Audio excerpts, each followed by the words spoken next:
RRB JEE previous year question. An amount at the same rate of simple interest becomes 9,800 in 5 years and 12,005 rupees in 8 years. What is the rate of interest? Principal at the amount ఎంతో ఇవ్వలేదు, rate of interest తెలియదు. అయితే amount అనేది ఇండైరెక్ట్గా ఇచ్చాడు మనకి. Amount అనేది 8 ఇయర్స్లో 12,005 రూపీస్ అవుతుంది. 5 ఇయర్స్లోనైతే అదే ఇంట్రెస్ట్, సేమ్ ఇంట్రెస్ట్ రేట్ 9,800 అవుతుంది అని ఇచ్చాడు. దీని నుంచి మనకి రేట్ ఆఫ్ ఇంట్రెస్ట్ ఎంత అనేది కనుక్కోమన్నాడు. ఇక్కడ అమౌంట్ అంటే ప్రిన్సిపల్ ప్లస్ 8 ఇయర్స్ ఇంట్రెస్ట్ ఉంటుంది. ఈ 5 ఇయర్స్లో కూడా principal plus 5 years of interest ఉంటుంది. ఈ రెండింటి యొక్క డిఫరెన్స్ అనేది 8 ఇయర్స్ 5 ఇయర్స్ ఉంది కదా, ఈ 3 ఇయర్స్ యొక్క ఇంట్రెస్ట్కి సమానం. ఎలా అంటే ఈ ప్రిన్సిపల్ నుంచి ప్రిన్సిపల్ తీసేస్తే 8 ఇయర్స్ 5 ఇయర్స్ ఉంటుంది. 8 ఇయర్స్ 5 ఇయర్స్ ఇది ఇంట్రెస్ట్ అనమాట. 8 ఇయర్స్ ఇంట్రెస్ట్, ఇది 5 ఇయర్స్ ఇంట్రెస్ట్.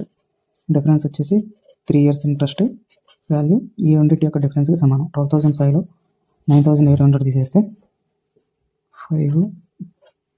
2,005 రూపీస్ వస్తుంది. ఇది 3 ఇయర్స్ ఇంట్రెస్ట్. దీని నుంచి 1 ఇయర్ ఇంట్రెస్ట్ కనుక్కోవచ్చు కదా. 1 ఇయర్ ఇంట్రెస్ట్ అనేది ఎంత అవుతుంది? 2,205/3 క్యాలిక్యులేషన్ చేస్తే 1 ఇయర్ ఇంట్రెస్ట్ 3,021, 3,9, 3,15, 735 వస్తుంది. 1 ఇయర్ ఇంట్రెస్ట్ 735 వచ్చింది. ఈ 1 ఇయర్ ఇంట్రెస్ట్ని ఈ రెండు ఈక్వేషన్లో ఏదో ఒక ఈక్వేషన్లో పెట్టి మనం ప్రిన్సిపల్ కనుక్కోవచ్చు. సపోజ్ ఇది తీసుకుందాం. Principal plus 5 years interest equal to 9,800 కదా. Principal plus 5 years interest, 1 year interest తెలుసు. 5 ఇయర్స్ ఇంట్రెస్ట్ ఎంత అవుతుంది? 735 × 5 చేస్తే 5 ఇయర్స్ ఇంట్రెస్ట్ వస్తుంది. 5 5 25, 5 3 15, 15 17, 5 5 35, 36 వస్తుంది. 3,675 వస్తుంది. 5 ఇయర్స్ ఇంట్రెస్ట్ ఈక్వల్ టు 9,800. దీని నుంచి ప్రిన్సిపల్ వస్తుంది. 9,800లో 3,675 తీసేస్తే ప్రిన్సిపల్ వాల్యూ 6,125 వస్తుంది. మనకి ఇప్పుడు ప్రిన్సిపల్ తెలుసు, అలాగే 1 ఇయర్ ఇంట్రెస్ట్ తెలుసు. ఈ రెండింటి నుంచి మనం రేట్ ఆఫ్ ఇంట్రెస్ట్ కనుక్కోవచ్చు.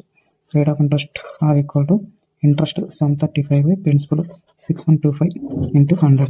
దీన్ని క్యాలిక్యులేషన్ చేస్తే మనకి 12% ఇంట్రెస్ట్ వస్తుంది. So the answer is 12%.